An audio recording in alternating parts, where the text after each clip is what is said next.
नमस्कार दोस्तों, मैं पंकज वर्मा आप सभी का स्वागत करता हूं। हम लोग पिछले वीडियो में भारत का भूगोल पढ़ने के क्रम में यानी उसके अध्ययन करने के क्रम में जो भारत का उत्तर पर्वतीय मैदान है, जो हिमालय, उसके बारे में हम लोगों ने अध्ययन कर चुका है ऑलरेडी। अब हम इसके अलावा अब इस तरफ अपनी दक्षिण की ओर बढ़ेंगे तो इधर भारत का मैदानी इलाका है यानी मैदानी क्षेत्र है। इसके बाद मैदानी क्षेत्र के बाद हम बात करेंगे भारत का जो इसके कहने का मतलब है जो उच्च भूमि मध्यवर्ती उच्च भूमि है, मध्यवर्ती उच्च भूमि के अंदर जैसे अरावली रेंज हो गया, मालवा का पठार हो गया, छोटा नागपुर का पठार हो गया, मेघालय का पठार हो गया, तो इन सब चीज़ों के बारे में हम अध्ययन करेंगे, है ना। उसके बाद फिर आएंगे दक्कन का पठार के बारे में। तो अभी आज का जो हमारा टॉपिक होगा वो मैदानी क्षेत्र के बारे में हम लोगों को बेसिकली आज वीडियो में पढ़ना है, मैदानी क्षेत्र के बारे में। तो यहाँ पे हम इसको किस प्रकार से बांट के अध्ययन करते हैं इसको थोड़ा देखिए। जैसे आप इसको उससे पहले आप ये जान लीजिए कि ये जो हिमालय का जब हम अध्ययन कर रहे थे कि आपको पता है कि ये जो हिमालय का दक्षिणी भाग है वो कौन है, शिवालिक रेंज है। ये जो सबसे दक्षिणी पार्ट है हिमालय का वो कौन है, शिवालिक रेंज है। और शिवालिक रेंज के बाद ही यानी शिवालिक की जो पहाड़ियाँ हैं उसके बाद ही मैदानी क्षेत्र शुरू हो जाता है। तो इस मैदानी क्षेत्रों को हम अध्ययन करने के लिए इसको भी हम कई भागों में विभक्त करते हैं। इसे देखिए, इसको एक फिगर से देखिए इस प्रकार से। जैसे ये आपका ये जो ये मान लिया जाए कि ये शिवालिक रेंज है, ये जो आप देख रहे हैं इसे जो ये शिवालिक रेंज हम मान लेते हैं इसको। तो शिवालिक रेंज के बाद मैदानी इलाका को हम 5 भागों में बांटते हैं। कौन कौन से भाग, एक भावर का मैदान, बांगर का मैदान, खादर मैदान, डेल्टा मैदान, और इधर ये वाला जो है भावर के बाद जो है तराई मैदान। तो यहाँ पे आपको ये देखना, देखिए ये जो शिवालिक हो गया, ये जो है शिवालिक वाला रेंज हो गया। शिवालिक के ठीक दक्षिण में भावर का मैदान, भावर के बाद तराई, तराई के बाद इधर जो है बांगर आएगा। बांगर कहने का मतलब है हम बारी बारी से चीज़ों के बारे में अध्ययन करेंगे कि बांगर का मैदान क्या है, खादर का मैदान क्या है, फिर डेल्टा का मैदान। तो आपको एक यहाँ पे एक सिर्फ एक समग्र दृष्टिकोण रखना है कि मैदान को हम जब अध्ययन करते हैं तो इन सब चीज़ों का बात आता है, इन सब वर्ड का अर्थ क्या होता है इसको समझना भी है साथ साथ। तो चलिए आगे चलते हैं। तो इसे जो है यानी कि जो भारत का जो मैदानी इलाका है इसको गंगा ब्रह्मपुत्र मैदानी क्षेत्र के रूप में वर्गीकृत किया जाता है। गंगा ब्रह्मपुत्र मैदानी क्षेत्र। इसका विस्तार की बात की जाए तो इसका विस्तार कहाँ से कहाँ तक है, उत्तर पर्वतीय क्षेत्रों और दक्षिण प्रायद्वीपीय उच्च भूमि के मध्य। यानी देखिए, यानी कहने का मतलब है कि इधर जो है आपका क्या है, इधर हिमालय का पार्ट है यानी पर्वतीय क्षेत्र है, और इसके जो मध्य वाला इलाका है इसमें भी क्या है, उच्च भूमि है। यानी उच्च भूमि का मतलब जैसे उच्च भूमि के रूप में से अरावली पर्वत है, मालवा का पठार है, छोटा नागपुर का पठार है, यहाँ मेघालय का पठार है। तो कहने का मतलब है कि इन दोनों के बीच में यानी ये वाला जो आप शिवालिक का रेंज यानी हिमालय पर्वत और ये जो मध्य उच्च भूमि है ना, इसके बीच का जो क्षेत्र है यही है आपका मैदानी क्षेत्र। भारत का ये मैदानी क्षेत्र है। तो यहाँ पे यही चीज़ है कि इसका विस्तार कहाँ से कहाँ तक है, तो इसका विस्तार कहाँ है, उत्तर पर्वतीय क्षेत्रों और दक्षिण प्रायद्वीपीय उच्च भूमि के मध्य इसका विस्तार है। और अगर हम पूर्व पश्चिम की बात करेंगे तो पश्चिम में पंजाब से लेकर के पूर्व में असम के मैदानी क्षेत्र तक इसका विस्तार पाया जाता है। यानी कि यहाँ से जो है ये पंजाब से लेकर के यहाँ असम तक के जो है क्षेत्र को इसका विस्तार पाया जाता है। ये चीज़ आप समझ गए होंगे कि इसका उत्तर दक्षिण विस्तार और पूर्व पश्चिम विस्तार मैदान का। अब हम बारी बारी से इन सबों का अध्ययन करेंगे। यानी क्षेत्रीय विशेषताओं के आधार पर जो है विशाल मैदान का वर्गीकरण किया गया है। कौन कौन है, भावर का मैदान, तराई का मैदान, बांगर का मैदान, खादर का मैदान और डेल्टा मैदान। तो देखिए पहला भावर का मैदान बात करते हैं। तो भावर का मैदान क्या है इसको समझिए। ये जो है शिवालिक के गिरिपदीय क्षेत्र में इसका विस्तार कहाँ है। जैसे देखिए मान लिया जाए, ऐसे आप ये समझिए कि ये इसको इस प्रकार से समझिए, मान लिया जाए कि ये सबसे हिमालय का सबसे ये जो दक्षिणी वाला पार्ट है ये है शिवालिक। तो शिवालिक के बाद धीरे धीरे क्या होता है, मैदानी क्षेत्र शुरू हो जाता है।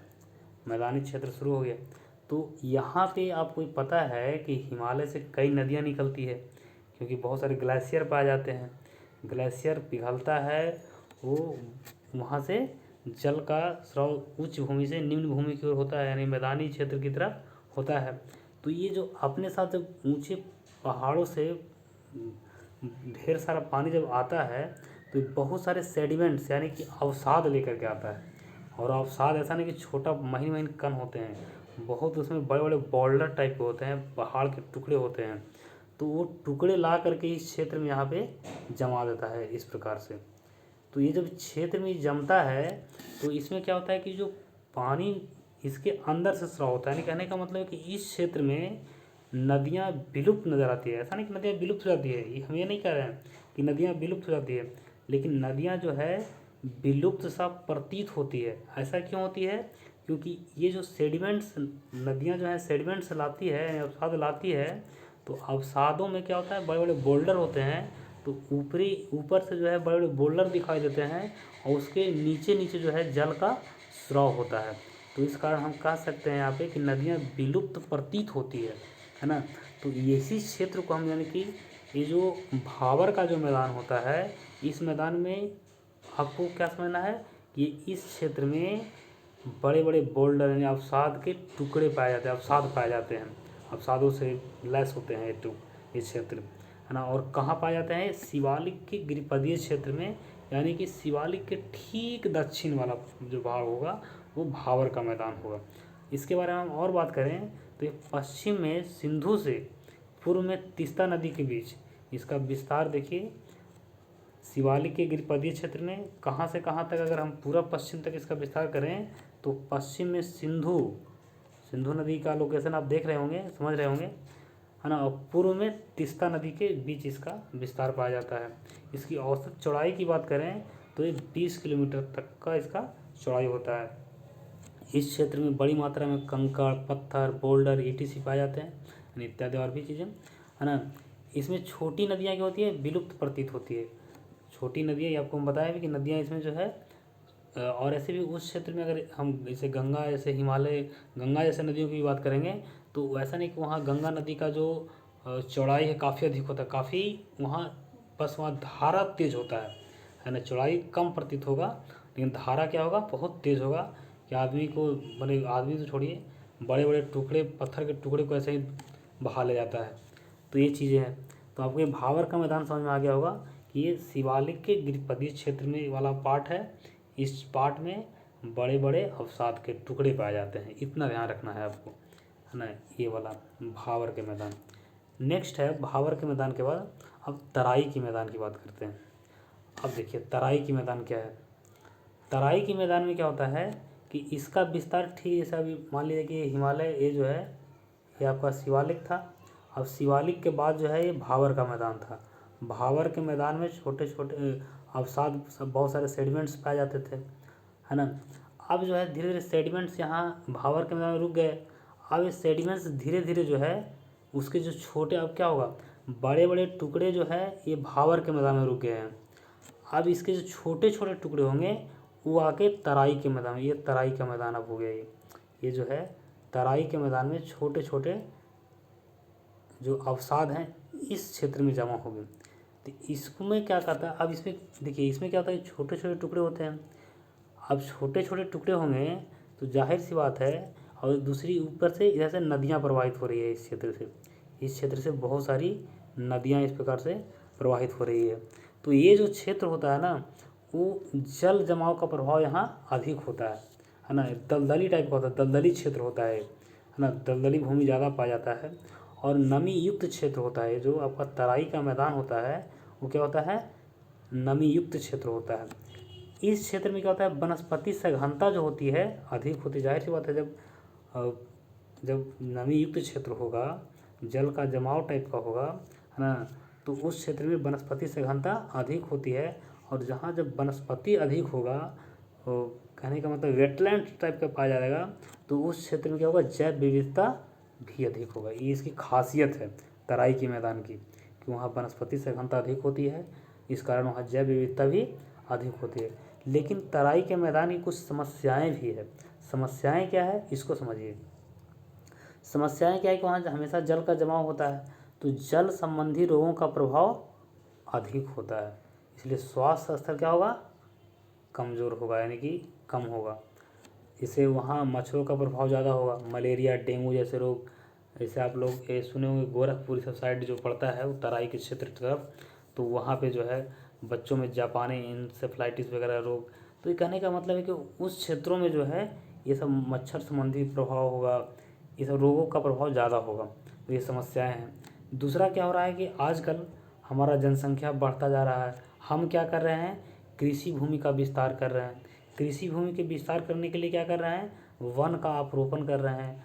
वन का अपरोपण करने का मतलब वनों की कटाई कर रहे हैं, डिफॉरेस्टेशन कर रहे हैं। तो जब वन अपरोपण होगा तो ये कहने का मतलब है कि वह जब जैसे वन अपरोपण होगा तो जाहिर सी बात है जैव विविधता फिर कमना शुरू हो जाएगा। तो ये अभी समस्याएं वहाँ शुरू हो गई है, यानी कहने का मतलब इस तरह की समस्याएं उत्पन्न है वहाँ। तो उसके साथ साथ और क्या होगा कि वन क्षेत्र का जो प्रतिशत भाग है वो क्या हो रहा है, कमता जा रहा है, जो हमारे पर्यावरण के लिए अच्छा नहीं है, हमारी जलवायु के लिए अच्छा नहीं है। तो ये चीज़ें हैं, ये समस्याएं हैं तराई के मैदान के। इसके बाद हम बात करते हैं बांगर का मैदान। अब जैसे देखिए बांगर का मैदान क्या है, ये पुराने जलोढ़ मृदा क्षेत्र हैं। ऊपर की परतों में चूनायुक्त कणों की मात्रा जो है अधिकता पाई जाती है। इसका उपनाम रेह भी कहा जाता है, कहीं कहीं इसको रेह के नाम से भी जानते हैं। इसको ऐसे समझिए, जैसे ये आपको हम बताए, ये आपका हिमालय का क्षेत्र है, शिवालिक मान लीजिए। शिवालिक के बाद ये जो क्षेत्र था वो भावर का मैदान था, ये था, ये भावर का मैदान था। अब भावर के बाद जो है ये आपका ये मैदान हो गया, ये है तराई का मैदान है। इसमें छोटे छोटे दलदली भूमि पाए जाते हैं, इसमें छोटे छोटे कण, इस प्रकार सेडिमेंट्स के रूप में छोटे छोटे कण पाए जाते हैं। इसके अलावा देखिए आपको पता है कि इधर से नदियाँ निकल रही है ना, नदियाँ इस प्रकार से जो है प्रवाहित हो रही है। तो जाहिर सी बात है कि नदियाँ जब इस प्रकार से प्रवाहित हो रही है तो ये जो क्षेत्र है, यानी कि इस क्षेत्र में, हम इस क्षेत्र की बात करेंगे अगर, तो यहाँ से इस क्षेत्र की अगर बात करें तो यहाँ क्या हुआ कि सेडिमेंट्स काफ़ी पहले लाया गया होगा, काफ़ी पहले यहाँ सेडिमेंट्स लाया गया होगा, अर्थात बहुत पहले लाया गया होगा, और उसके बीच से नदियाँ ऐसे निकल जा रही है। और सेडिमेंट्स को जो पहले से आके जमाव ले लिया है सेडिमेंट्स, उसमें कोई परिवर्तन नहीं हो रहा है। वहाँ पे खेती हो रहा है, बसावट, घर मकान रोड शहर सब बने हुए हैं। तो ये जो क्षेत्र हो जाएगा वो बांगर का मैदान होगा, यानी पुराने जलोढ़ मृदा। यहाँ पे किसी प्रकार के बाढ़ द्वारा नए मृदा का परत नहीं जमाया जा रहा है, लेकिन ये सारे वर्षा का जल या जो हिमालय के ग्लेशियर से पिघलने वाले जल जो इस क्षेत्र में फिर आ रहे हैं, तो यहाँ इस क्षेत्र में क्या हो रहा है कि हर साल या 1-2 साल के बाद, 2-3-5 साल के बाद यहाँ पे बाढ़ के द्वारा जो मृदा की जो परत है उस पर एक और नया परत बिछ जा रहा है ना। तो ये हो जाएगा खादर का मैदान, नीचे वाला पार्ट इधर। लेकिन ये जो वाला जो पार्ट है ये है आपका बांगर का मैदान, है ना। तो ये आपको ये समझना है कि बांगर का मैदान का मतलब पुरानी जलोढ़ मृदा, पुरानी जलोढ़ मृदा। इसके ऊपर की परतों में चूनायुक्त कणों की अधिकता होती है ना, यानी कि, और इसे उपनाम रेह के नाम जानता है। बस इतना ज़्यादा नहीं जानना, ज़्यादा आपको परीक्षा में पूछा जाता है कि पुरानी जलोढ़ मृदा को किस नाम से जाना जाता है, तो बांगर। इसके बाद हम बात करें खादर की, बात करते हैं। तो खादर में क्या भी बताएं, खादर में क्या होता है कि हमेशा बाढ़ के द्वारा, है ना, प्रतिवर्ष या कुछ वर्षों के अंतराल पर मृदा की नई परतों का जमा हो जाता है। उस पर नई परत जो है, बाढ़ आया ऊपर से फिर नया परत बिछ गया, फिर 2-3 साल के बाद या अगले साल फिर बाढ़ आया, फिर उस पर नया परत बिछ गया। तो उससे क्या होता है कि ऊपरी परतों में पर्याप्त पोषक तत्व का प्रभाव होता है। यानी कि देखिए अब जो बाढ़ आता है तो नए मृदा उस पर से, उस कहने का नए मृदा का लेप चढ़ जाता है उसके ऊपर। तो ये जो है पोषक तत्व उसमें उसका प्रभाव होता है, लेकिन उससे कुछ नकारात्मक तथ्य भी हैं, नकारात्मक चीज़ें भी हैं जो आपको जानना जरूरी है। अब नए जब मृदा का परत बिछ जाता है तो उस क्षेत्र में क्या होता है कि पुरानी परत का क्षय होगा, जाहिर सी बात है वो दब गया। मान लीजिए कि मिट्टी का परत था, उस पर 5 मीटर और नया मिट्टी का जमा हो गया, 5 फुट या 5 मीटर जो भी मानिए, या ये 2 फुट ही। कृषि तो ऐसा नहीं कि हम, कृषि जो होता है वो मुश्किल से ऊपर के 2-3 जो हम ह्यूमस वगैरह डालते हैं अपने खेतों में, है ना, गोबर उपली वगैरह, तो ऊपरी परतों में ही रहता है, उसमें कृषि होता है, हमारा उत्पादकता बढ़ जाता है। तो अब उसमें मान लीजिए आप किसी खेत में जो है, ये आपका कोई खेत है है ना। इसमें आप गोबर या उपले वगैरह डाल करके इसको काफ़ी आप फर्टाइल बना दिए, काफ़ी उर्वरक हो गया ये, है ना। तो इससे क्या हो रहा था कि आप बहुत अच्छा उत्पादन कर रहे थे, बाढ़ आया, इसको जो है ये पूरा परत ढक गया, ऊपर कोई नया परत बिछ गया फिर इस पर। तो इससे क्या होता है कि आप जो उसमें जो ह्यूमस की मात्रा होती है और जीवाणु जो होते हैं वो क्या होते हैं, मर जाते हैं, क्षय हो जाते हैं, वो दब गए, है ना। यानी पुरानी परत का क्षय हो जाता है, ह्यूमस और जीवाणु का क्षय हो जाता है। अब इसमें जो मिट्टी जब भुरभुरा रहता है तो क्या होता है, वायुमंडल से नाइट्रोजन को ग्रहण करता है, तो उसमें जो नाइट्रोजन है वो नाइट्रेट के रूप में पाया जाता है। लेकिन जब नया परत बिछ जाता है तो इसका मतलब नाइट्रेट का मात्रा क्या हो गया, कम गया है, नाइट्रोजन की मात्रा उसमें कम जाती है। तो उससे क्या होता है कि पोषण उच्च होने के वजह, देखिए उसमें पोषक तो रहता है लेकिन फिर भी उसकी उत्पादकता जो है क्या हो जाती है, कम हो जाती है, उसकी उत्पादकता नहीं रह पाती है। तो ये चीज़ें आप समझ गए होंगे, है ना। ये जो खादर का मैदान, बांगर का मैदान, तराई का मैदान, भावर का मैदान, ये चीज़ें आप काफ़ी बेहतर तरीके से समझ गए होंगे। अब इसके बाद हम बात करते हैं डेल्टा का मैदान के बारे में, यानी उसके ये जो डेल्टा का निर्माण कहाँ होगा, जब नदियाँ जब समुद्र से मिलने के कगार पर रहेगी, यानी कि समुद्र में मिलने से पहले जो मैदान का यानी सेडिमेंट सब जितना जो है, कहने का मतलब ये है, जैसे इसको फिर से इस प्रकार समझिए कि आपका मान लिया जाए कि ये शिवालिक है, इसके बाद ये जो है आपका भावर, ये है ना तराई क्षेत्र, इसके बाद जो है ये आपका बांगर खादर, इसके बाद यहाँ डेल्टा का ये जो है आपको नदी जो है इस प्रकार से निकलती है, और इस प्रकार से निकलते हुए ऐसे जो है ये बंगाल की खाड़ी में गिरती है, हमारी गंगा नदी। तो यहाँ जब गिरती है तो बहुत सारे सेडिमेंट्स को, बड़े बड़े सेडिमेंट्स यहाँ आपके भावर के मैदान में रुक जाते हैं, उससे छोटे सेडिमेंट्स होते हैं जो यहाँ रुक जाते हैं, लेकिन उससे भी जो महीन महीन सेडिमेंट्स होते हैं वो धीरे धीरे आके यहाँ डेल्टा के क्षेत्रों में नदी में गिरने से पहले जमा होना शुरू हो जाते हैं। तो यहाँ पे जो है डेल्टाई मैदान का विस्तार होता है ना। इसे पूरे विश्व का सबसे बड़ा जो डेल्टा है सुंदरबन डेल्टा, है ना। तो इस चीज़ के बारे में आप जानते होंगे। तो ये डेल्टा मैदान का विस्तार होता है। अब इसके बारे में और क्या क्या चीज़ महत्वपूर्ण चीज़ उसको जान लें। यह खादर मैदान का ही विस्तृत भाग है, यानी कि खादर मैदान में भी क्या होता है, नई परतों का जमाव होता है, लेकिन इससे भी कई गुना ज़्यादा मात्रा में डेल्टा मैदान में जो है बहुत बड़े पैमाने पे जो है अवसादों का जमाव होता है। तो ये भी जो है खादर मैदान का विस्तृत भाग माना जाएगा। ये जो है निचली गंगा घाटी वाले क्षेत्र में होता है, अभी बताया हम, जैसे सुंदरबन डेल्टा है। गंगा का डेल्टा मैदान एक सक्रिय डेल्टा का उदाहरण है। सक्रिय डेल्टा का मतलब यह है कि वहाँ हमेशा हर प्रतिवर्ष, है कि नहीं, जो है नए अवसाद का जमाव बड़े पैमाने पे होता है, जिसका विस्तार बंगाल की खाड़ी की ओर निरंतर हो रहा है। उसका प्रभाव आप ऐसे देख सकते हैं कि जैसे मान लीजिए कि नदी आकर के इस प्रकार से, ऐसे समझिए इसको, ये मान लिया जाए कि उच्च भूमि है ऐसे, और ये आपका समुद्र है, महासागर है ना। नदियाँ जो है इस प्रकार से आ रही है, तो यहाँ पे नदियाँ जब आती है इस प्रकार से, तो यहाँ पे इतनी अपने साथ इतना सेडिमेंट्स यानी इतना अवसाद लाती है कि यहाँ पे इसका जमाव होता जा रहा है, यानी कि ये प्रभाव बढ़ता जा रहा है, यानी कि समुद्र में जो है डेल्टा का प्रभाव बढ़ता जा रहा है। यानी यहाँ पे ये जो क्षेत्र होते हैं महाद्वीपीय मग्न तट का क्षेत्र, वहाँ पे अवसादों का जमाव क्या हो रहा है, बढ़ रहा है। तो इस तरह से एक हम कह सकते हैं कि ये जो है सक्रिय डेल्टा का उदाहरण है, जिसका विस्तार बंगाल की खाड़ी की ओर निरंतर हो रहा है। तो ये चीज़ आप ध्यान रखिएगा। तो अब हम उम्मीद करते हैं कि आप मैदानी क्षेत्र के बारे में काफ़ी अच्छे तरीके से इन सब चीज़ों के बारे में आप समझ पाए होंगे। ये जो आप भावर का मैदान, तराई का मैदान क्या होता है ना, बांगर का मैदान क्या होता है, खादर क्या होता है, डेल्टा क्या होता है, इन सब चीज़ों को आप बेहतर तरीके से समझ पाए होंगे।